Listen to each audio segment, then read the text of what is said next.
بسم اللہ الرحمن الرحیم۔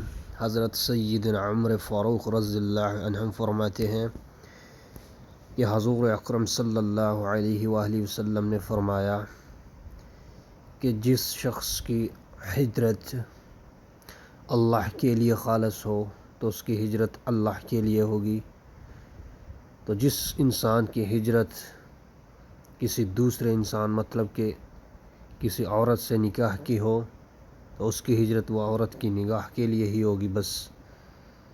بے شک اللہ کے نبی حضور اکرم صلی اللہ علیہ وآلہ وسلم نے فرمایا کہ اعمال کا دار و مدار نیت پر ہے، جو انسان کی نیت ہے اس کے حساب سے اس کا صلہ ملے گا۔